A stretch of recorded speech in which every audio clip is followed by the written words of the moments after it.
Hey, that was great. This gets better every time. How many of you guys have been to one of these before? Show of hands. Amazing. Okay, cool. Well, we're very excited to have Luca Lush with us today.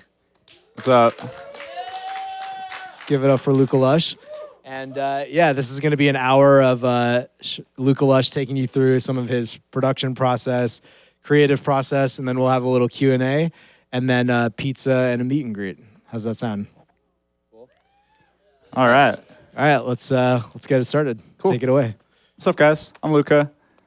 So this is my master class. I'm going to go through a bit of my life, coming into music, and just a bunch of random stuff that I've picked up over the years. I've been doing this professionally about a little over 5 years now, but I got into it 5 years before that. Anyway, let's start. And there's me like a few years ago at Escape. They gave me a little thing. It's great. All right. There's me as a scene kid. That's when, that's when I got into music. Yeah, thank you. It was a fun time. I was really into screamo and punk and mallcore and MySpace and LimeWire and all that great stuff. Thank God you don't have to deal with that now. LimeWire was terrible. You'd download a song and you thought it was Linkin Park and it was like some obscure porn. And you're like, oh God, I'm 8. What is this?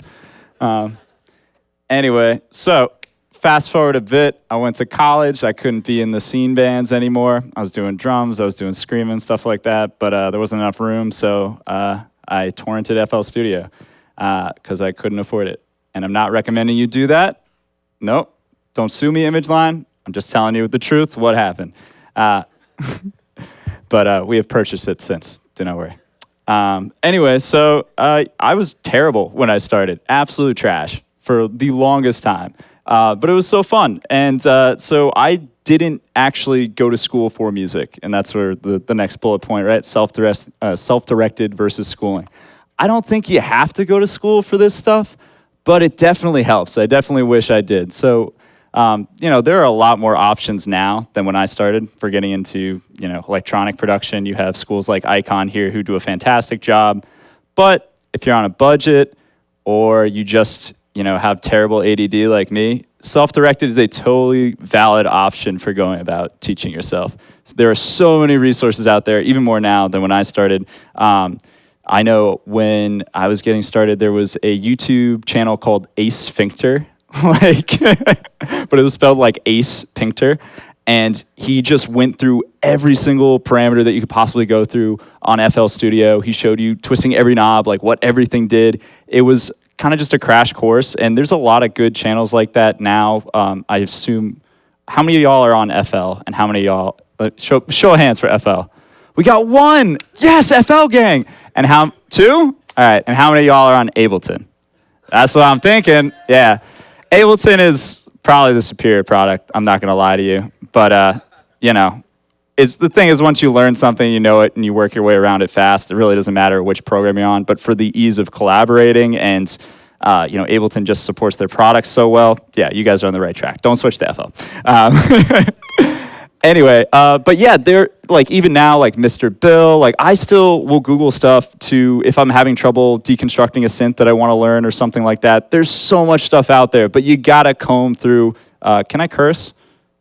Yeah, that's a yes. You gotta comb through the bullshit. There's a lot of that. That wasn't that bad, but a lot of that out there. There'll be these guys that are taking 30 minutes to go through something that you could explain in like a minute. So hit the 2 times on those, but. For the other things where it's a great tutorial like Mr. Bill or things like that, I strongly recommend doing like active learning, which would be open your DAW up at the same time. Don't watch a tutorial while you're making breakfast or you're on the train or something like that. You want to actively be doing like modifying the parameters in your synth or doing the same things that the tutorial giver is doing so that you understand the process and you can internalize this because the goal is like to never actually have to go to those things, right? You just hear a sound and you're like, oh, I remember making a synth this other time with the same sort of timbre, and then you go through that same process, like unconsciously. It becomes part of your creative process, and it doesn't, you just want to minimize the amount of time where you're like, oh, how do I do this? Or where is this sampler? Or all this crap. You don't need that. You want to go straight in, like from the moment you have the inspiration to putting that music into your DAW and creating it. So anything you can do to cut down on that time, I think is phenomenal. Anyway, internet forums. Reddit's great. I see Raymond here. What's up, man? I'm sorry. We got Plurigati boy, though, here. Fantastic, man. Yeah. From the Reddit Trap subforum. There are a lot of great resources on Reddit, and I remember also like Dubstep Forum, Dogs on Acid. Who's that one guy? He had a forum. Doesn't matter. You can find so many like sample packs and tutorials, and it's just a great community to be a part of. I strongly recommend that you involve yourself in those things. Like even now, I still lurk and comment occasionally because you can find some gems out there or just new ways of thinking about producing music, and it's a great resource. So don't sleep on that. Here's the most important thing though for getting good quick, and that's reverse engineering songs to the best of your ability. It doesn't matter if you do it perfectly. But so say you really, really fuck with this Skrillex song that came out. And you're like, how do I even go about doing that? Well, there's a very simple step-by-step process you can go about to learn what he did. And that would start with the drums, with the arrangement. So you take whatever track that you're trying to do and come as close to, and then you just start with the kick drums, place all the kick drums on the track on a new channel, right? It doesn't have to be the same kick drum. You're just trying to get a feel for it. Then you put in the snares, other percussion elements, and then you start with the basic melodic elements, so the bass line or the sub. For some styles of music, the sub's so low or it has no harmonics. We're thinking rhythm, where it's just atonal in the mid-range. But for that, there's a cool trick where you can just pitch the whole track up either 12 semitones, like an octave, or 2 octaves. And now the sub is going to be at a higher frequency range, and you'll be able to hear it easier and figure out what the bass line is, essentially, or the sub. That's a great trick I use all the time. Y2K taught me that. Shouts out to him. And yeah, anyway, then you go through, the top line itself, the melodic arrangement, and then the chords last. Unless you're, classically trained, if you have music theory training, I'm sure that's going to be a breeze to you. But the whole point of this is that you do this, I still do it now. You do this for as many songs as you possibly can across every range of style, anything you're interested in, because you want to learn how they're doing it, and it becomes an unconscious part of your process. So you don't have to go and say like, oh, how am I going to get myself out of this 8-bar loop? That was always my problem when I was just starting, is I would have these cool ideas and not be able to progress beyond 8 bars, beyond 16 bars. If you know in the back of your mind what a proper arrangement is for the style that you're trying to do, you just keep going. And then you end up with more tracks. And the more tracks you have, the better you get. It's dope. That's what we want to do. Anyway, it worked for me. I'm just telling you guys what worked. Anyway, let's go to the next thing. Let's link and build, fam. We all live in LA. You fucking heard that before. Let's go through these pictures, though. This is on the top left. That's Josh Pan. That's Crane. That's me before the blue hair. This must have been like 5 years ago. And then down one, that's me and Akali. And then up, that's Oshi in the middle, Sober Rob. We lived in a big trap house, basically a SoundCloud producers, and it was a great time, very fun, creative household.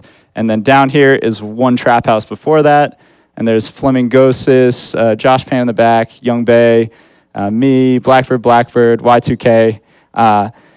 Anyway, you want to build a community of friends, of other artists that they don't have to be in your same, neck of the woods, genre-wise or musically speaking, but it really helps to have a community of people that can support you and that drive you forward. So, I see a lot of people, start little group chats on Twitter and stuff. I had a group chat on Facebook with all these guys, and, it's fun. You go through the EDM drama with everybody. But besides that, it's a great support network, and you can go in for feedback, you can collaborate with these people, and you come up together. And that's a really, I think, underrated point that a lot of people skip over. There's no I in team, but the dance music is a very tight-knit community, and it's important to make sure that you have a squad that you can count on. And there's going to be a lot of shit that gets thrown at you throughout the years in this crazy industry. So it really helps to have friends that are in the same boat as you that you can come to for that kind of stuff. Also, just collaborating in real life. That's so important. And it's so fun. And you'll learn so much. There's things that I would have never thought to do. I think a great example is you guys know Quicks, right? I have a few tracks with him, but only one made it out.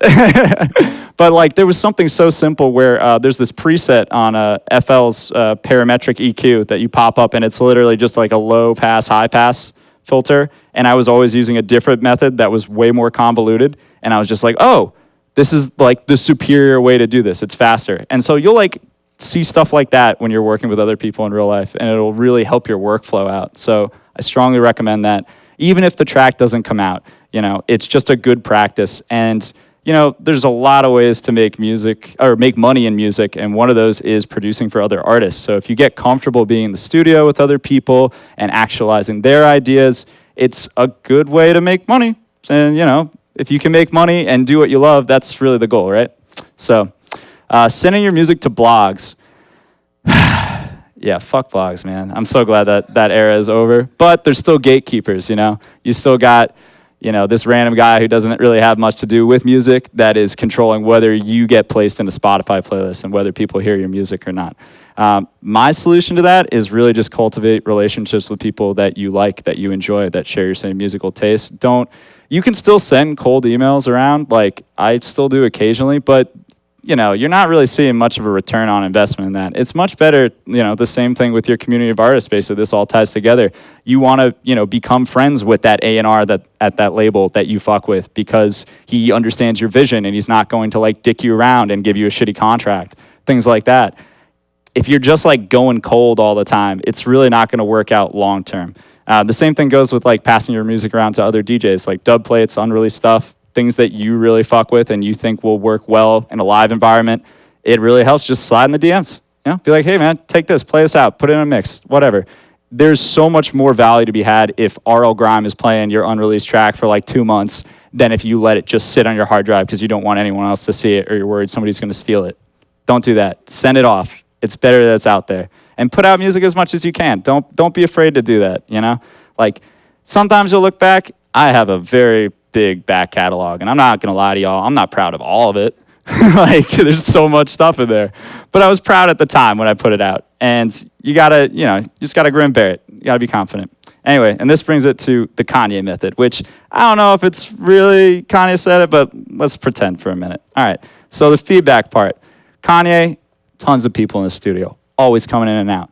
But he asks everybody that's on the track what their opinion is about what he's working on. He might not agree with them. He might not take what they say and actually apply it to the music he's working on. But he uses that as a litmus test to see whether or not his track is popping or what needs to be adjusted. If enough people say something, he's going to be like, okay, this needs, you know, some work.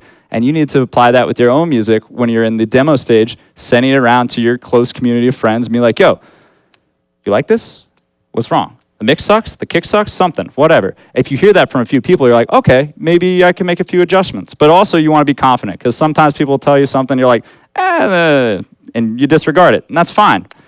But you got to be able to distinguish the two, and it's important to do that. The other part of this methodology is the constant creation. So there was a study a while back where they had an art class, right? And they had two groups of students. And one group of students was said, hey, you can make one art piece every day for 30 days. It was like a pottery class. And then we will grade you on your last piece out of those 30. And then the other group of kids, they were like, we just want one piece from you. So you can take all 30 days and do one piece. The people in the previous group who made 30 separate pieces of pottery scored way higher than the people who just made one. And the point here is that you want to just make as much as you can and not worry about perfection, because you're never going to achieve perfection. But you can get close by making it a habit, by doing your best on every track, by improving your workflow, by being consistent and efficient. That's what makes those crazy hits that's gonna make you blow up. Not being like, oh, I'm gonna spend a year on this one thing. And then what happens if that thing flops? Like, you're gonna feel like shit. But if you have 30 opportunities to feel like shit, you're gonna feel way better. Don't worry about it. All right, on to the next thing. Getting your career off the ground. This is me prepping a set last minute because my hard drive died, which is gonna happen. Life's gonna throw you some curveballs, a lot, but you do your best. Anyway, how did I do? How did I get to where I'm at? I did a ton of bootleg remixes on SoundCloud. I was dodging copyright infringement left and right. It was amazing. I don't know how I did it, and I don't know if you could do it now, but I still think doing remixes is a great way to get off the ground and to get yourself heard. It also associates you with like a certain artist. So say if you like Skrillex, you like deadmau5, you like IO, you like, Jaws, whoever. You do a bootleg remix of it now. Now people are like, oh, I didn't know that artist before, but I like Jaws, and I kind of like this too. Maybe I'm gonna check out what he's doing after that, or what she's doing after that, or if you have other pronouns, we're all welcoming here. But that's still a very good way to go about getting your stuff out there. But at a certain point, you do want to pivot to originals. You want to have a vision lined up for your own music, for your own trajectory. And I'm in that pivot right now. But like a great example of somebody who did that was Kygo, fantastically. So yeah, just keep that in mind if you're going to go the remix first route, that you want to pivot eventually. Ghosting, look, I'm going to tell you right now, if somebody wants to buy a track off you, you're good enough to make music and make money off it yourself. So you should be getting in the studio and getting splits, percentage points on things. You shouldn't be giving away, signing all your rights to a track away. Somebody's going to be like, oh no, how could he say that? I'm sorry to whoever lost money off that. But yeah, that's what you should do. Do that. You could also, you can do odd jobs in music that are still related to your goal, which I assume is to make this your living. So, you could get an internship at a label. You could get, start working at a blog, a music curation site, things of that nature, which aren't like so far away from your final goal and still help you learn more about the industry. You can teach lessons too at a certain point. I did that for a bit when I was like struggling to pay rent. I would do Skype lessons, and I was like still like honestly somewhat of an amateur, and that helped me pay my rent. So you just got to think a little outside the box. But this is a creative field, flex. Content creation, but not just music. Yeah, you want to start branching off a bit too. Like I think everyone has. You guys know Nitty Gritty? Yeah, he's doing great right now on TikTok. Yeah. So he's just branching out. He's like, how can I still be making music but get more people to... It's free advertising, basically. I tell jokes on Twitter all the time. I troll, like, Zed all the time. Like, you got to do stuff like that, but only if it's, like, in your nature, right? Like, don't push yourself to be like X DJ just because you see them doing that. Like, if you like cooking, then try to figure out a way to incorporate cooking into stuff. If you like I love comedy, that's why I do that. So yeah, just find what works for you. And this goes into our next point about creating your brand and your persona. Here's the most important thing is be fucking honest with yourself. Don't be disingenuous, because people will see right through that. If you're trying to be somebody that has already existed, people are going to see that and be like, well, why do I want the B tier Dylan Francis when I can just go look at Dylan Francis? So think about that. But it's good, creatively to draw from a wide array of people. So if you are a little bit of Dylan Francis and a little bit of, I'm just using so many artist names, but you know what I'm saying. A little bit of a bunch of things creates something new. That's what you should be thinking about. And building a team. This I could go way more into depth about, but I really think that you should be hustling on your own and not hustling to find like somebody who's going to make your career. Because a lot of people are vultures, man. And like, they're not looking at it like that. They're like, what can I get out of you? And you got to be the person who has the most to offer on the table so you can dictate the terms. So if you already have everything is popping and things are going well and you're getting show offers and you're getting, labels are hitting you up like, hey, we like that last track. Can we get another track from you? Then you're also going to probably see in your email inbox, like people being like, hey, do you have management? Do you have an agent? Is somebody representing you? Then you go into those things. But don't start off looking for those things, because it doesn't put you in a good position. And you really want people to come and are like drawn to what you're doing so that they're just as passionate about you, or just as passionate about your project as you are. So, all right, let's go to the next one. Hitting the road and touring.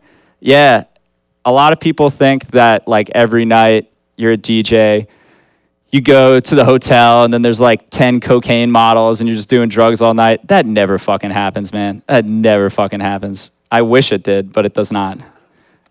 It's really hard. That's the thing. It's a lot of traveling. When you're starting, you're gonna be traveling coach. You're gonna be crashing on somebody's floor, for not very much money. I remember when I started off, I was getting like $100, $200 a show. That was it. I was lucky, paying my own travel. I was losing money on a lot of shows, but that's what you got to do when you start off. You got to pay your dues. It's going to suck a little bit, but it's also going to be really fun. Those are some of my best times, I think, looking back. Once you start flying a lot, though, there's a lot of jet lag, and that can catch up to you. My advice is just carry around some vitamin D with you and make sure that you have enough sunlight, because a lot of times you'll be flying all day and then you get to the next city and it's dark and you're like, oh man. That helps a lot. And talking about drugs, talking about drinking. I'm sure every one of you has a vice. If you don't, that's amazing, and props to you. But whatever your vice may be, you really want to moderate your usage while you're touring, because I've seen so many of my peers just fall apart because they let it get ahead of them, and it affects your mental health, affects your ability to continue making music. You got to be like, yo, this is like something I love, but it's also a job. I'm providing a service to people that are coming to the show, want to have a good time. I don't want to disappoint them. I don't want to show up fucking wasted to my set and have somebody like, I've seen this, I'm not going to name names, like literally had a tour manager prop somebody up so he could get to the CDJs. That looks bad. You don't want to be that guy. So yeah, just be careful. You can still have fun, but like, don't go too crazy. Prep work. Yeah, you want to make your live shows something people remember. So you want to have your own edits of, into things people don't expect. You want to have unreleased music that you haven't played out that you can show. Also, shows are a great time to play test your music and to see if it pops in a club and what you can adjust. And I'm always like taking mental notes of my unreleased things like, oh, that worked here. Also depends on markets, right? You can have something out here. Like I play some like kind of like speedy house, almost like hardstyle stuff in Los Angeles on the West Coast. Great reception. People are like, oh yeah. Play that in the Midwest. People are like not happy, very unhappy. So depends on where you're playing.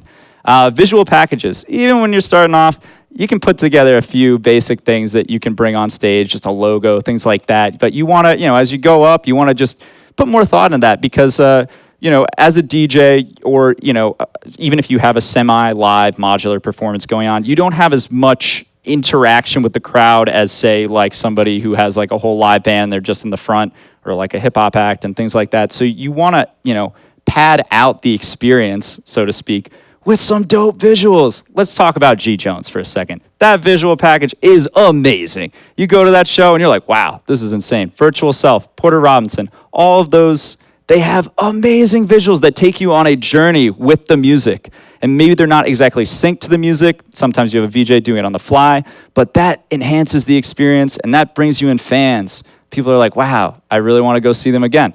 And that's really what you want is, people that really are there for the long term and not like, they're here one season, they're gone the next. Learning to read the crowd, I kind of said that with the hardstyle joke, but yeah, it depends on where you're at.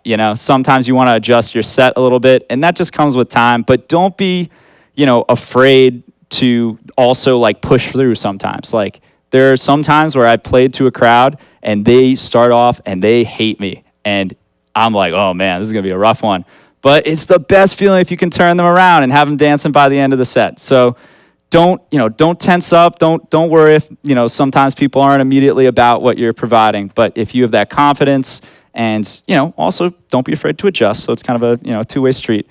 But you can get through it. And then, those sets I always feel the most proud about. I'm like, hey, I turned that around. And then you'll have people come up to you later and be like, hey, I didn't know who you were, but that was really cool. And they're like, what's your name, man? You wanna link and build? Okay. Building the community around your music.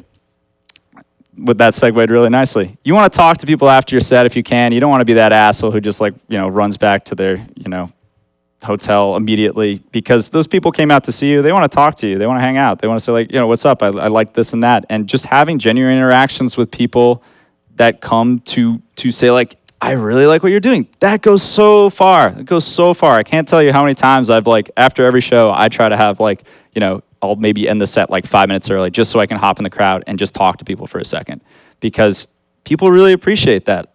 And yeah, another thing, kind of unrelated, is keeping aware of the trends in the scene and keeping your taste moving forward because, if you're still making big room right now, you're an idiot.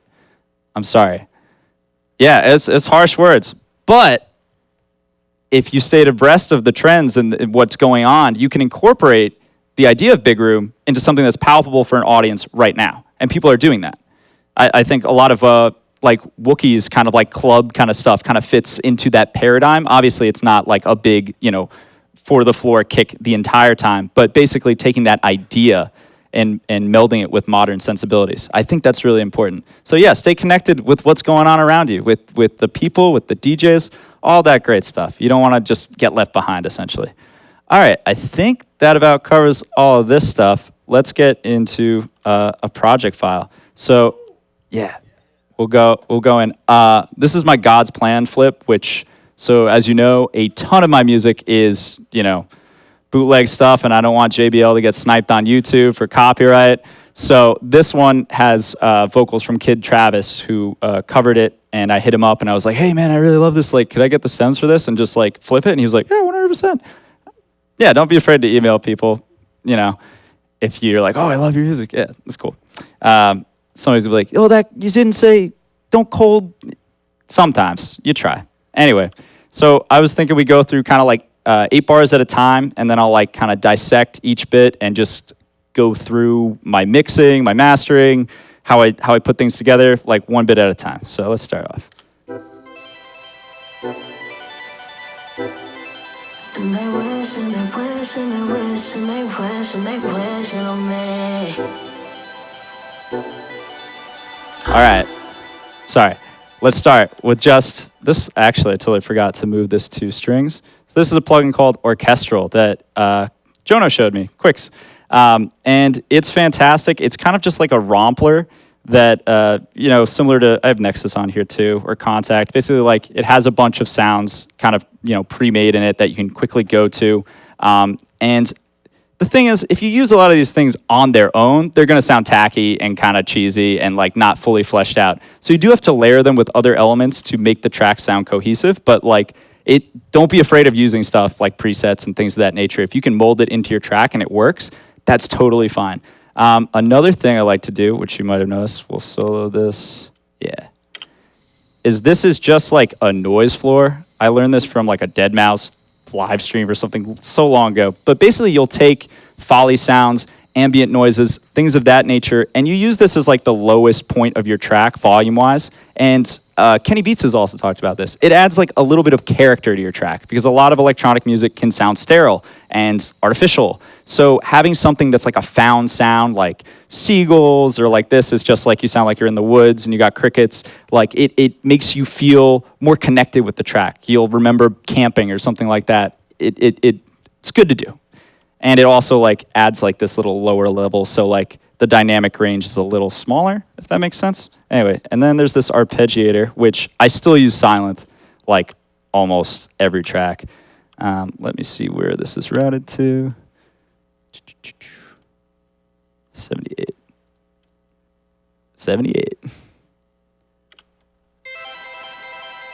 So for a lot of these things also, I'm not even processing them a lot. It's really just choosing the right sounds for your track. So this kind of takes up a large part of the high end of the spectrum, and it just adds like a bit of ambience before the vocal comes in, which is like the main melodic component. There's Camel Crusher on here, which I still use all the time. I know Skrilly Skrill is a big fan of the Camel Crusher, even to this day, because it's just a great like one-stop shop distortion plugin, and it also has this compressor. I remember seeing Muramasa talk about it actually, because there's another preset in here which is like British Clean, which is like a lot lighter, but I don't want to change it right now because it will change that. And then I have a limiter on here. I think I have a side channel on it, maybe not. Must be for a volume later in the track. Anyway, we'll get to that. I also just have a bunch of random automations, which if you're using Ableton like you should be, you don't have to worry about this, but sometimes FL won't initialize a start position for automating a parameter, so you'll like change like a reverb to like a washout, and it's really big, and then you start the track again and it's still there. So you have to put in like an automation curve at the very beginning. So like for some of these it says like Valhalla Room, that's literally to put it all the way back down because I used it somewhere else in the track. But if you're not an FL, don't worry about it.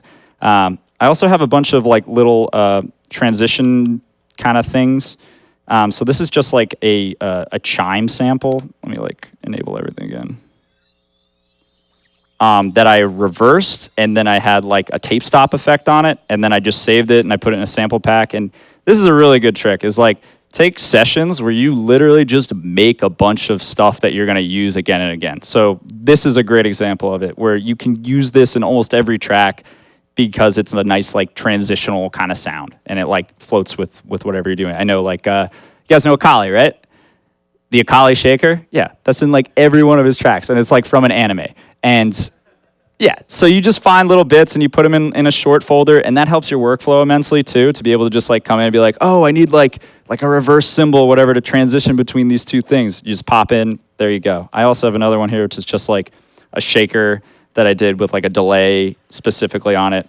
And yeah, there we go. All right, let's continue from there. Yeah. Oh, one more. Sorry. Reverse vocal effects. Wow. So dope. Use them all the time. It's really easy to do. I did it this way a little differently, but the same concept would apply, is that you will take like a little snippet. See where I did it here. You'll take a little snippet of the vocal, and then you'll like just run it into a like 100% wet reverb, right? And then you render that as a sample onto itself. Then you take that sample and reverse it. And so now it sounds like it's coming into the forefront, like from the back of the room. So that's a great trick you can do. And in Ableton, it's even easier with like consolidate, freeze, and then reverse it. So another reason why am I still using FL? Oh yeah, Reese. I love Reese's. They're great, but not like the peanut butter cups, like, you know, the sound. So a Reese is just basically, it's like, you know, two saws detuned against themselves. In this case, it's 16, and it's literally a simple serum patch where I also have a sub layered in there, so that I should also have this always up. Usually, this is another great trick. So I'm going all over the place. My ADD is like full-fledged today. A great trick is to have you know, a parametric EQ on your master, or you know, some sort of visual aid so that you can see what's happening in your track as you listen to it. So you can make sure, like, for example, that there's only one thing in the low end, that things aren't clashing, and so each element can have its own space. It helps, like, you know, at a certain point, you don't really need it if your ear is trained to a certain degree, but it's nice to have it there. And then also I have, if you can see the waveform, and this helps you know if your track is overcompressed way before the drop. You don't want to do that. Or maybe you do, but you want to see what you're doing. Because like a lot of people, even now I heard like, or on Twitter the other day, Hero Bus was like, yeah, I'll render out a track and then put it into Rekordbox to see if it's like made to play out. You can skip that step if you have just a, you know, a wave analyzer beforehand. So like while you're making the track, you can see where things are sitting volume-wise against everything else in the track. It really helps. Okay, let's keep going.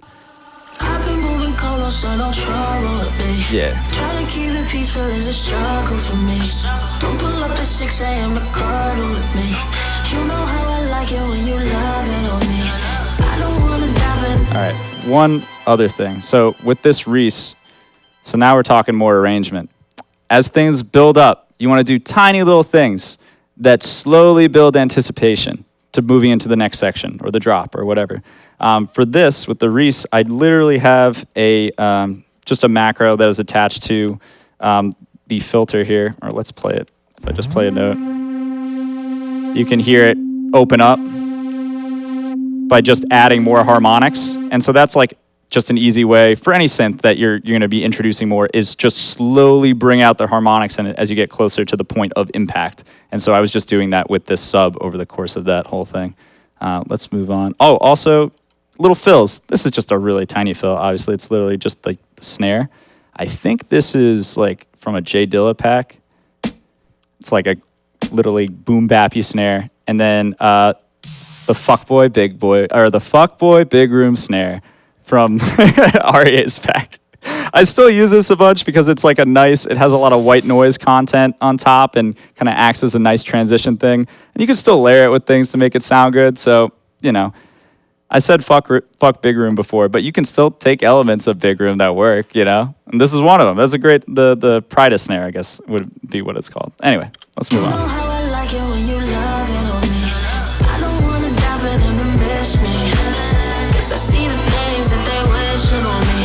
All right, so here I added a bunch more stuff, but they're all kind of like slowly coming together, right? So I have a choir sample, which, or is this the choir? No, this is the actual synth. I layered them. Oh, it's from Choir Build. So this is just the main synth from the track in the drop. But here it's also coming in low passed.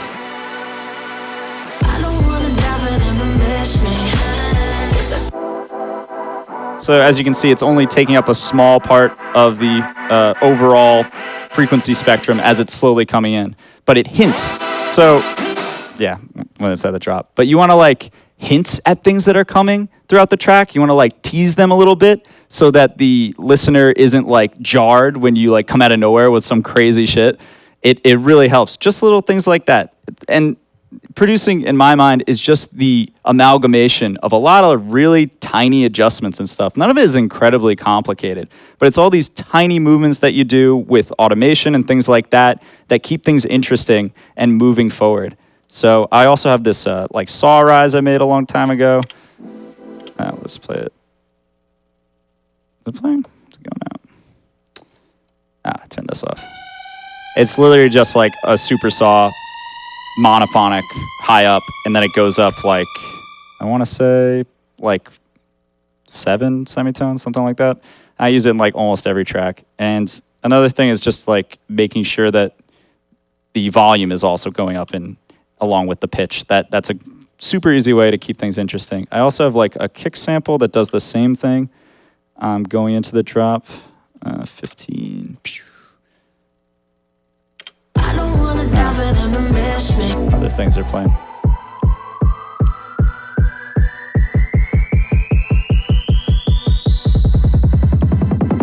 That's the important part, is the rising of the pitch of the kick drum. And also, you know, the doubling up of the notes and things like that. Again, all these things come together to build anticipation. It's not just one element. It's all of the things together. And then the choir bit here. Yeah, this is just Nexus. Again, sometimes you just have a sound that works. Let's, yeah, it's like a vocal choir bit. And it kind of sounds similar to the Super Saw as well, so I just thought it layered in well and gave it like character. And then there's another guy.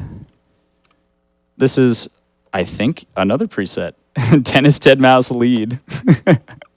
But that was like the wub wub wub kind of thing. Let's try to find it.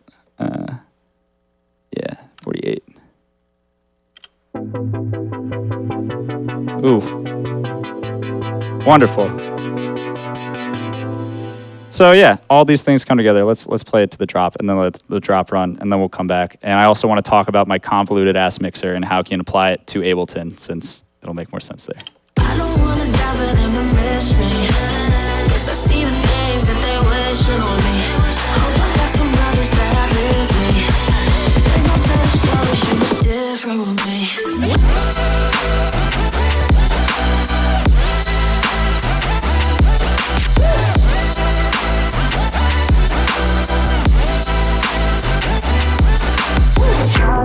All right, let's talk about these things. Kick drum, the most important part of most tracks, right? So as you can see down here, we got kick 2, which is a phenomenal way to layer like a pitched kick. Something that a lot of times we forget is making sure that our kicks are in key with the rest of our track. So a great way to do this is kick is 1. You could even make a kick in Serum or something like that. But basically you want it to hit like the fundamental of your track. So this is in like B minor, I think. So I had the track, it goes all the way down to B eventually, but also because B is so low, I only wanted to barely hit it. But so yeah, I think I didn't even layer this with like a character kick, but sometimes I will take another kick and then maybe high pass it, put it like somewhere else in the stereo field to give it a bit of character. That's like a great thing to do to make your track stand out a bit more, and so it doesn't just sound so like standard and organic or inorganic. And where is it? Oh yeah, let's talk about why is everything clipping? I know some of y'all were thinking that. Y'all watch like Sanhola's bit where he talks about light and stuff like that? He's clipping all over the place, man. Let me tell you, it doesn't matter until you get to the end, at least with FL, with summation. So you can have things clipping before they hit the master. And also, it's okay to clip if your mix is fine. You know, if everything has its place in the mix, it's not going to sound like garbage. When you clip, when things are on top of each other, when you have two subs that are like playing different things and they're in the same area of each other and they're not, you know, synced up, then it sounds like ass. But you can run stuff hot if your mix is okay. So don't be afraid to do that. And that is how a lot of people will get louder sounds.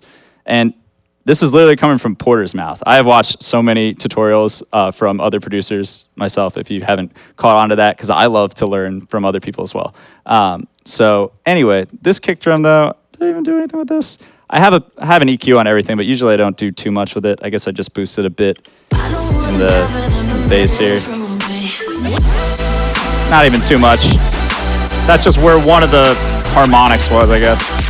And that helps it stand out a bit more, is boosting the harmonics. Also, I had a transient processor on here, but I guess I didn't actually use it. I should have, but usually I'll like add the attack just like all the way up or a little bit, and then sometimes the release down for a bit. So that just makes every drum sound a bit punchier and have a little bit less of a release on it, because sometimes you don't want it to drag and to take the power away from the other elements of the track. But I guess I didn't do anything with this time. The glue, yeah, this thing is amazing. And in Ableton, it's the same company that made this, that made Cytomic. It's like the Cytomic glue compressor in Ableton. And there is a peak clip-in function in that too. And that's like a fantastic way to get like punchier drums and stuff. I guess I didn't use it on this one, but it will basically like soft clip it in the same way as like an analog style compressor. So it adds a bit of harmonics and stuff. But sometimes if you do that, you might want to run it like halfway or something like that. So you still get some of the original single put into there and it's not like just completely brick walled. This time I didn't have it in there. I think I had it on the master though. We'll get to that later. So what am I doing here though? The kick drum goes to a silent sidechain track, which is so good. You should have this all the time because you can use it instead of like, you don't have to only have it when the kick's playing, for example. You can have other elements routed to this, and it doesn't go out to the master. It only gets sidechained to almost everything. So you can control individually for each element in your track how much you want that to duck with a sidechain. Because like, for example, if we play it here, you can see it. So I have my sub bus. So when the kick hits, my sub is ducking almost all the way off. It's going from a peak of like, almost -2 dB down to like -24 when the kick hits. And you want to do stuff like that so that each element, has its own space in the mix. And it just looks better, man. It looks great. Here's the other thing though. You can, also do the same thing with other elements. So I had the main snare that is also going to this silent sidechain channel. This one. It's a really just short one. Now that goes to the same channel, so it does a shorter, volume automation curve every time the snare hits. And that can really glue the rhythm section of the rest of your track. And it makes it danceable. And we're making dance music. Gotta fucking remember that. I forget sometimes. But if it's not gonna work on the dance floor in dance music, then you're making something else, and that's fine. But like, that's an important part to think about, in my opinion. Another cool thing, let's go through this. This is a crane snare, but the important thing is that I do a reverse. So before the impact of anything, like snares and stuff like that, you can do take another, I don't even think I used the actual snare. No, I just used it as a reverse. So I flipped it, just had that, and then it goes into this combo clap snare, Bill Gates clap. It's fun to name samples dumb stuff. But then I even have some old stuff, like this is a Vengeance Crash. It's like 10 years old, and I still use it. Oh yeah, I forgot to talk about ear candy. Ear candy's super important, as we were saying, like it's all the little tiny elements. So, fun little reverses, fun little things that people will catch maybe on not the first listen, but several times in. This is like just from a Vengeance Pack 2, and it's literally just like a backspin, but then tape stopped again. But I just love the way it sounded, and I've used it in a few tracks. The real cool piece of ear candy, though, is the AOL Instant Messenger sound. Yeah, we snuck that bad boy in. I hope you guys don't get copyright sniped for that one, but it's pitched differently, so hopefully. But yeah, just adding little cool things that like you think add a nice texture to things, and maybe it works and you're like, oh, well, it's cool. Like, can I slip that in? How can I slip that in? Will people notice that later? I always think that's super fun to do. So another thing, adding white noise to go along with the automation of your synths if you're doing like future bass type stuff. or super saw. So let's go in here. Go to this guy. See, without the white noise layer, it still sounds cool, but let's add that. Where is he going? Is he going? Yeah. So basically, the white noise is going to a reverb bus as well. So if we play it. So this is the automation curve that I'm actually assigning to the super saw, the sub layer, and then also this white noise layer. So they're all kind of doing the same thing together. This white noise is a sample I made literally like almost 8 years ago or something, and it's just like a white noise that is like pitching down and has a super like tight Q on an EQ going downwards. And so it gives it a bit of movement. It's not just a straight white noise. But you can do this with a variety of things. If you had like a longer crash cymbal that you just stretched out or something, it could do the same effect. But basically, again, just something that's a little interesting on the high end, and then it adds and fills out spaces in the synth that weren't there like prior. And let's talk about reverb while I'm all on this. Is this thing's going to reverb, right? Yeah. So this is going to a mid-verb. So this is a template that I've made and modified. But what I like to do is have 3 separate reverb buses. One that's super short, that's usually for drums and quick elements that kind of adds a bit of the stereo image to certain things. A mid-verb, which is kind of like the room itself where everything's hanging out and almost everything is going there like a little bit. Sometimes like I forget and it just sounds fine. Like if there are like tiny percussive elements that are already kind of like very low in the mix, you don't have to worry about always sending them to that room because they're not really standing out anyway. Or if something is like really at the forefront and you just want to just barely put something on it, that's also acceptable. And this is just a hall verb, like a washout type thing. I think it was 15 seconds. It's just like a big long thing. And you can send this stuff, or at the end of a phrase, you'll like send your synth bus or like a kick or a vocal to that, so it kind of bleeds out into the next passage and it kind of all gels together nicely. I'm using Valhalla verb here, registered to Yossup. But I love Valhalla Room. They make some other good plugins, like Shimmer is really nice. I kind of like that more now. This is an older project, obviously, so I've done a bit new stuff since then. But the point being is that you want to have like a bunch of little sends that you can just automate things to quickly. You can put a reverb on every single element, but I think it's better to have them all kind of sitting in the same room together, so it feels like the song was like recorded in a room together, even when obviously it wasn't. You made it on your computer, right? So let's see, what else? I have the little chop snare, Akali's young chop snare. And I do love this sound just because it has a very wide stereo field, and you can juxtapose it with the elements that are more to the center, which would be like your kick usually, or your main snare. Those are kind of hitting right here, and then you have these other elements that are kind of placed around, and it gives, it's fun to listen to. That's what you want to do, is make things fun to listen to, interesting.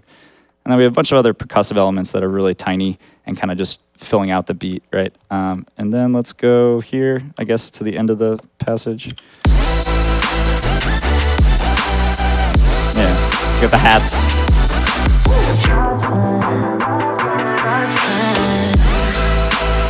And then I just bring the vocal back in on top of it.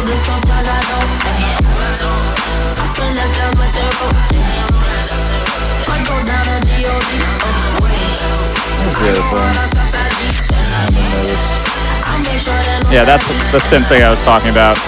Goes to a delay. So that's the other thing you want to think about, is like how to end your phrases and stuff like that. So you want to like take out elements and leave like little gaps in the frequency range. So maybe you just have like, the classic example is like when you bring the 808 and you pitch bend it all the way up a few octaves into the next bar. That woo, that's a great way to move to the next bar. But you can do any number of things, and it could just be taking everything out for a second and then bringing it back in. That's super important to breaking out from like making things feel too static and feeling like not enough changed. Another really thing that I was doing here that you want to do is when you have a repeating section like this, like the drop, you want to add some more percussive elements on each iteration of it, so it still feels like it's moving forward.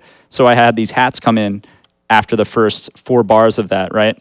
And then this is a little unorthodox, how I just had a 2-bar fill, but it worked with the vocal. So again, don't be afraid to like, adjust on the fly and be like, oh, well, usually I should only be working in 4-bar segments for DJs. Like, yeah, but like sometimes something like that will make sense and just run with it, What else? Let's go quickly before we get to Q&A and stuff, just a little bit about like my master chain and talking about clipping again, I guess. So I have 2 volume automations on my master chain, and one of them is just bringing the whole track down a bit because I have run a few things into the red. But again, that's okay. But you don't want it to clip at the master just yet. So if you're doing it that way, and I've seen Carmack do it like that, I've seen a bunch of people do it like that, you just want to run it back down a bit so you aren't just listening hyper compressed to the final product. You want it to be that way at the end, but listening to it that way the whole time is going to make your ears fatigued, and you're not going to be able to make the right decisions about the dynamic range of the track. I also have just a simple, this is like Fab Filter. It's like a high, low pass with a Q on it. So what I like to do before the drop is I will have that going up. Let's like turn it on. So you see it just turned on. Bring the Q up slowly. And then it slowly starts taking out the low ends. And then it's gone. So that just adds a bit of anticipation because you're removing the sub-bass elements or any low end that is any of your percussion or anything like that before the big impact of the drop itself, where you have that big beefy sub, which I forgot to talk about that too. Let's just look at that real quick. It's massive. I still use massive because it's dope. This is just Duck. And it's just like a very basic saturated 808 with a lot of harmonics on it. And I put Camel Crusher on that too. Again, simple. This is a crazy curve, probably overkill in some way, but I wanted to scoop out the harmonics in the mid-range from like 200 to 500 because I wanted the super saw to kind of cut through there. But then I wanted to leave them kind of up here too because they would, so you can blend stuff more on the higher end of the spectrum than you can on the low end. If you have 2 things on the low end, they're usually going to clash. But if you have, like, say, that white noise layer I showed you guys before with the harmonics of the sub, they're going to gel together and play together nice up there. They're not going to down low. So, but yeah, this is just a pretty simple patch too. I still make a lot of 808s in massive, where you just have a pitch envelope that does a little tiny little boop, and yeah, real simple. Nothing crazy about that. But yeah, finishing talking about the master chain. Another cool trick, and I learned this from Rusko's master class, where he's chain smoking cigs, and oh man, it's a great one. Go watch that when you get home if you get a chance. It's still phenomenal. So he talks in that about how he will have a volume automation on the master channel, and he brings it up just a few dB when the drop hits. And the whole track before that is like pushed down like 2. And that's just a tiny way to add more. Even, as you can see, it's still going into a compressor, a second compressor, and then a limiter. But it still helps, because then you're pushing that master chain a bit more, even if it was hitting it before. So I strongly recommend doing that. I have an imager on here, just a Isotope 5, which is the older one, but it's easier on the CPU. And I turned down basically the width for the low end is like almost all mono. A lot of people talk about mono compatibility and stuff like that, but if you've ever listened to Sam Gellatry, you know that it really doesn't fucking matter. He is the widest 808s. It's insane. But then he also has some of his other elements are a bit more mono in the stereo field, or they're not taking up as much space. So you can play around with it, but you just, it's got to make sense, right? For this track, I wanted the higher ends to be wider and have the low super, the massive kind of layer be monophonic. So, but again, there are no hard and fast rules for any of this. I'm just telling you how I got my sound with this and what makes sense for me. But you can play around. If something sounds dope, just run with it. Do not listen to people that tell you, oh, this needs to be blah, blah, blah, especially with that mono thing. A lot of clubs have stereo systems now. So, like before, when it was sum to mono on everything on the older systems, it made a lot more sense. But now it's not as hard and a fast rule. You can check it out for yourself. Look at 7 Lines' latest stuff and look at the low end and see how wide it is. Stuff like that. It really hasn't been as a predominant of a notion, I think, as it was previously. Anyway, then we have the glue compressor again. I'm actually using the peak clip in on that one. and it's just a little bit of makeup and a little bit of, let's just like see how everything's like working while the drop is going. So it's not doing too much. It's under 5 decibels of gluing it together. And I have it again at about halfway. A little bit of attack, a little bit of that. And then I have just an isotope. Stay. There we go. And this just has a tilt on it, so it's compressing the high end more than the low end. And this is doing, again, like somewhere around 5. Not too much work. But again, these things just all kind of glue it together. You're not trying to do too much at the end, because then, especially too much with one plugin, because then it's going to distort, I've found a lot of times. Whereas when you layer it with a few different plugins, usually from different manufacturers and stuff, because the algorithms are a little different for each one, right? Then you can get a nice loud sound without anything sounding like you don't want distortion that you didn't intend to put into the track, basically. So that's a great way to keep that from happening. And then the last one, again, it's only doing like -2 to -3 worth of work. And this is like at the slowest that it could possibly go. And that's why it ends up looking the way it does.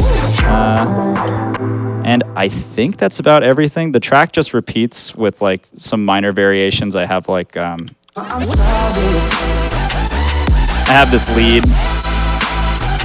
that's like very similar to the saw itself. And it's going to the same thing. Oh yeah, I totally forgot about this. Serum FX is on there just for the dimension expander. I think that's the only thing I did with that. Trash is dope. I added a bit of delay to give it a certain quality, right? And then the harmonic control one I like a lot. Some of these are like honestly too much. So just play with them, I would say, if you're using this. And, you know, it really depends on the sound. Fruity Fast Distortion, just the shittiest stock plugin ever. It's just on there. And then this is just basically a stereo thing where like it's a very tiny room and it's only, 0.1 of a second. So it kind of gives it a bit of width. I like doing that a lot.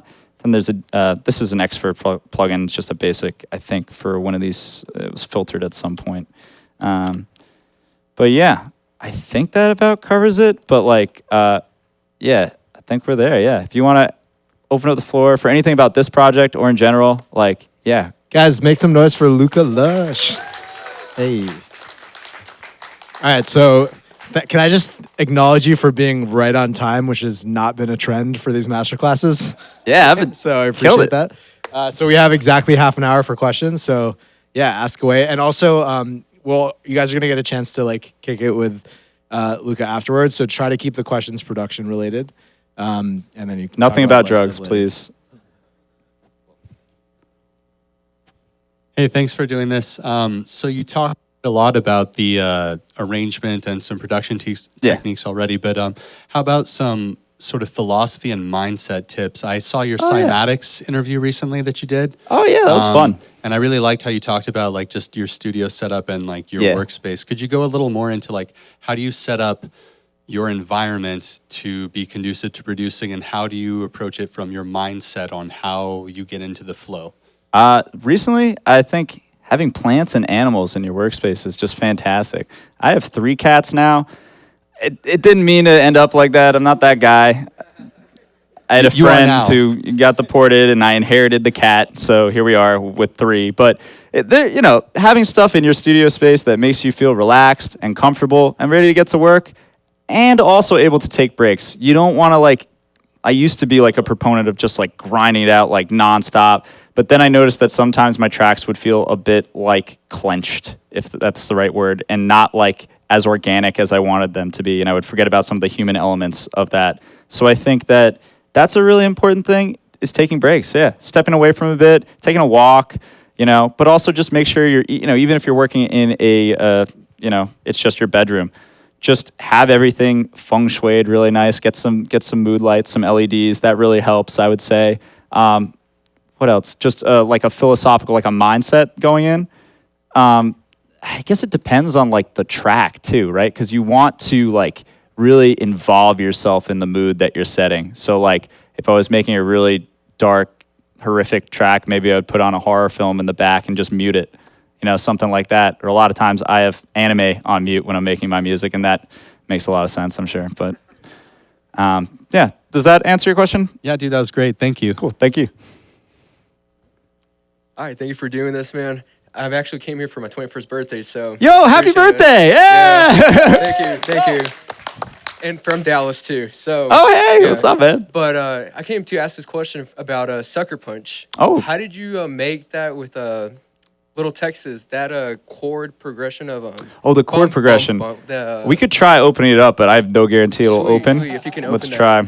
I waited for that song for like 3 months. Yeah, let's try opening it up, but no promises because Microsoft decided to delete my entire downloads folder on an update like 2 days ago, and I was like, oh. But thankfully, all of this was already stored elsewhere. Where was it? Full project files. Let's look.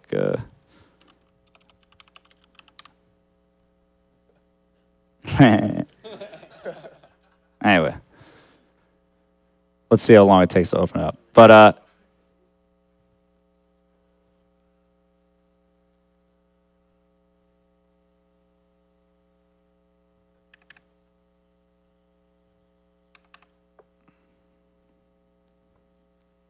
it's gonna take forever. That's why I like preloaded it for this other one. So with FL, like it just like I don't know, its file organization is really nonsensical.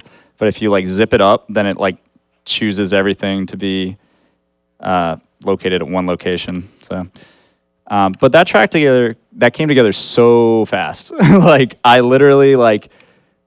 I've been friends with him a long time, and I was just like, oh, I really fuck with what you're doing right now. Like, and I just made something that day, and I sent him a clip, and he's like, yo, let me come over. Let's work on this right now. And it was like done like under a week. So, oh, it's gonna load, I think.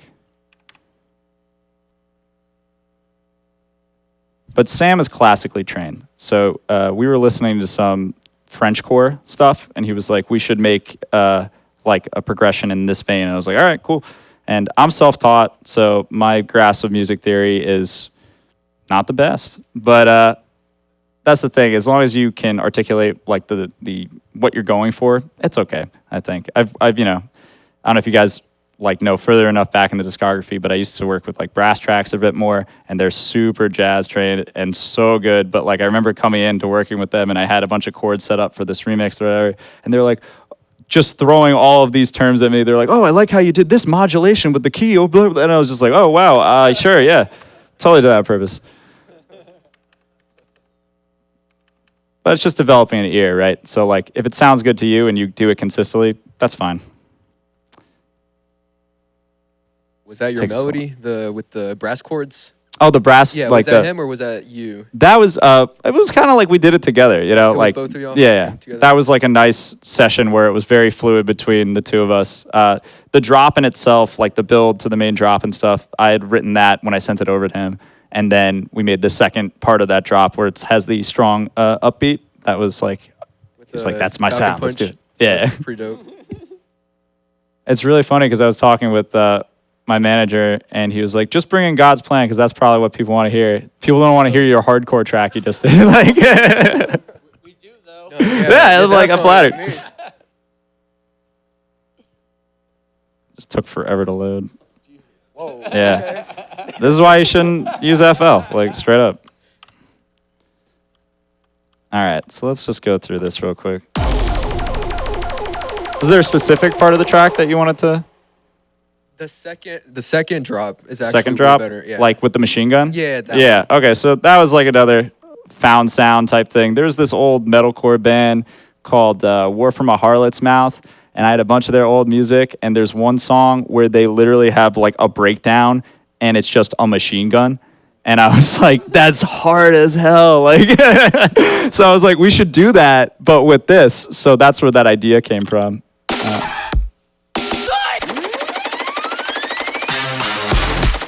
Oh, some parts are missing. I knew. What's missing here? A drum loop?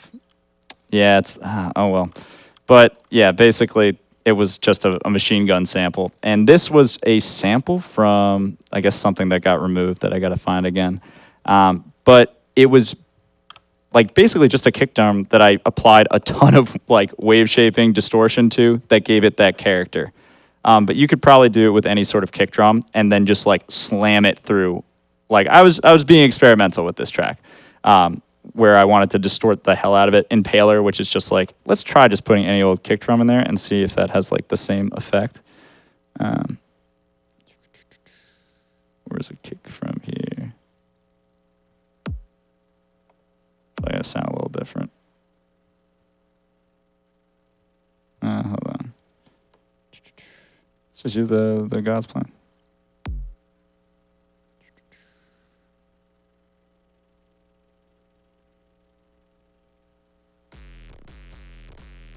You gotta turn it up, but the same thing you basically get.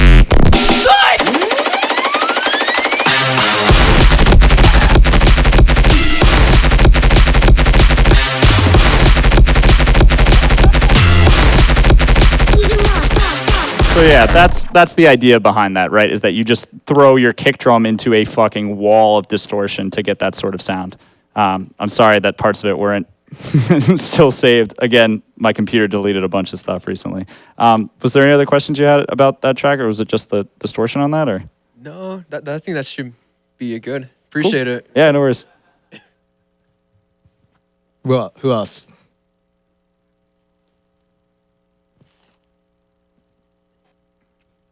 So I've previously used FL Studio. Hi. I started on it and then switched in. Good choice. Have you tried organizing?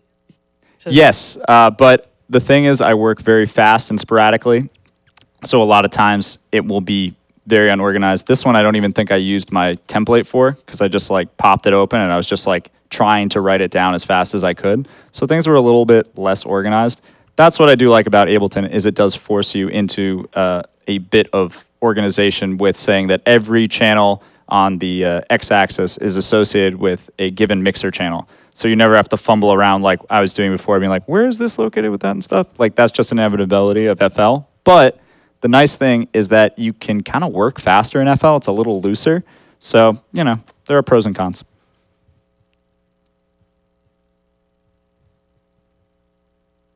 That's good. Anyone else have any questions? Or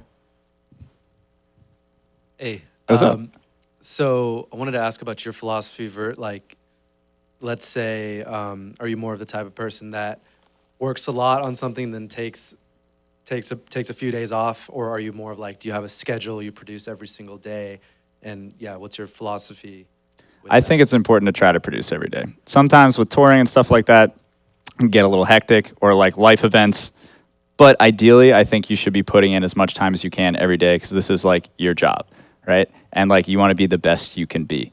Like obviously there are a lot of things out of your control, like to whether or not you're able to make a living in music. But the one thing that is in your control is, you know, fulfilling whatever the maximum potential that you have as an artist on the music side. So to do that, yes, you want to produce as much as possible. As to finishing tracks, try to do the 72-hour guillotine sort of thing, which is like you put in just as much work as you possibly can into that initial creative spurt to get the main ideas of the track done. It doesn't have to be totally done in that time, I would say, but like you want to be, when you come back to that track, maybe, you know, a month later or two, you only want to be doing minor changes to it that you could do in one session. Maybe just tweaking the levels a bit, adding like a fill here to there, things like that, but not like grand sweeping changes. That's, I find, the most effective way to work, but you could be different. Everyone's different. But I always feel like creatively, if you come back to an idea that you had like a few months ago, you're not going to be viewing it in the same way that you did when you started the track. It will become a different track. That can be good and that can be bad. So. And then quick follow-up question to that. I saw this Il Gates video where he talks about splitting up like your technical, like sound design and mixing, Yes. and splitting that with your creative stuff. Do you? I 100% agree with that. I think I've watched the same video, and that's what I was So saying. great. Yeah, it's great. You should take days where you literally just make weird sounds and save them and render them out and then have them in a short folder. So when the inspiration strikes, you can be like, yep, here we go. And I remember I made this sound here, blah, blah, and you piece it all together. And it's a lot faster and seamless. I've definitely like lost, you want to stay in that sense of flow. you know, where you lose track of time. You're like, oh shit, I was supposed to go on a date. Oh well. But now you have a track, so whatever. So yeah, I strongly recommend that as well. Just have days where you do just sound design, and then, you know, when inspiration strikes, make time for it. Cool. Thanks. I just had a question about the mix down and mastering, and I really respect that you do your own master, and I appreciate that, so I can ask questions like this, where, you know, is there anything sort of counterintuitive with the mixing and mastering that you encountered, or is it sort of just cut and dry, listening to your ear, you know, mixing it down? So, like I said before, with like the 72-hour thing, you want to finish the main creative idea in that amount of time, but then you do want to come back later with fresh ears, usually like 2 or 3 days, without listening to it at all, and then objectively say like, okay, and then just take notes, listen to it all the way through, and just be like, what could be improved upon? Is, you know, are certain elements getting lost? Do I need to bring this thing up? And also, like, I used to be for a bit of a proponent of working with your master chain on, just for like saving time and knowing how it sounds at the end. But then I noticed that my ears would get fatigued a lot faster by having like that super heavy compression and stuff. So I would say put it on sporadically, you know, just so you know, like, oh, it's going to sound like this here. But like, you really want the mix to be tight, because then you can slam it at the end and it will still sound fine. But if you like are already slamming it and you're already noticing things are distorting, you might just be like, oh, well, that's normal, but it's not, you know? So, and also if you want to send it off to, you know, have somebody mix or master your stuff, that's totally cool, man. Like, I only got into that habit because I was broke when I started. I couldn't afford to do it. And like, now I just like the way it sounds more than when I've given it off to somebody else to master. It's like part of my creative process, but there's no shame in sending it off to someone. So Cool, thank you. yeah, no worries. Hi, Chauncey. Hi. Ramon. Yeah, hello. Oh, boy. One thing I really like about your projects and your tracks in general is how you layer things, and I feel like that's kind of a personal struggle that I have. It's like, what elements exactly get layered, and I'm assuming you kind of do a rough structure or something creatively in the first 72 hours, and then kind of choose what to layer on later, and then Usually it's actually during, I would say. Really? Yeah, so you'll be just like, well, I don't want this to sound stock. So how can I make this a more unique sound? What can I add to it or take away from it that will give it the character that I'm looking for? But usually you don't want to like you want to have those sounds complement each other, right? So, you know, if you're doing too much to a sound, you probably need a new sound. You know what I mean? Yeah, yeah. So it's also like when you layer so many, everything is layered, I feel like sometimes I get this big wall of sound and everything's just crashing into each other, and it's, I guess from that point, it's just deleting and seeing what kind of. But also, so like in the other project, I had basically all those elements were glued together by all having the same volume automation and curve, so they were all shaped in the same way, right? So that's a way that you can get away with that wall of sound sort of idea that you hear in like a lot of Porter stuff, I would say. Like a lot of Worlds is like that, where it's a lot of layers, but they're all kind of like glued together, you know, via a compressor, but also by shaping that sound manually so that it kind of comes up and down and it's not like a big mess. Because a lot of those things will have like different tails, different attacks, different things of that nature. So that's a good way to get away with that, I would say. Yeah, thank you. Yeah, no worries.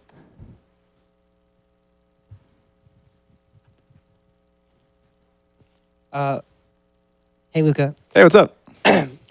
My question is, what's the best piece of advice you've gotten from, you know, producers that you've looked up to or anything like that? Oh man, there's so much, man. I'm trying to spew as much knowledge as possible. It's hard to say like one specific thing, I guess.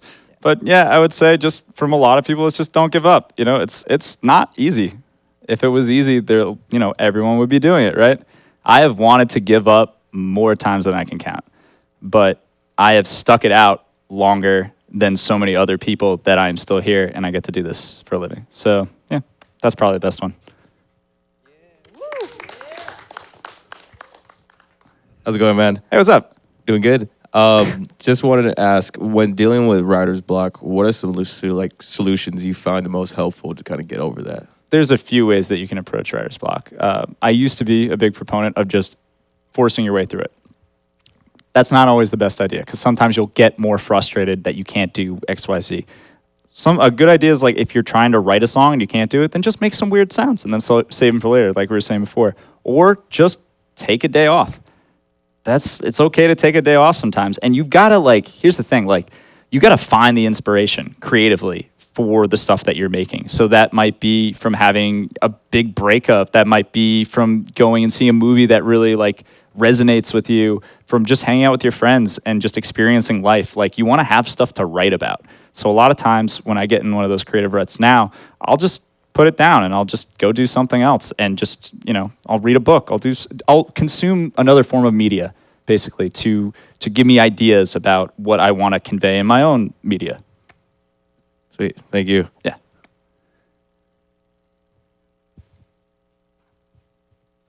All right, guys. One more round of applause for Luca Lush.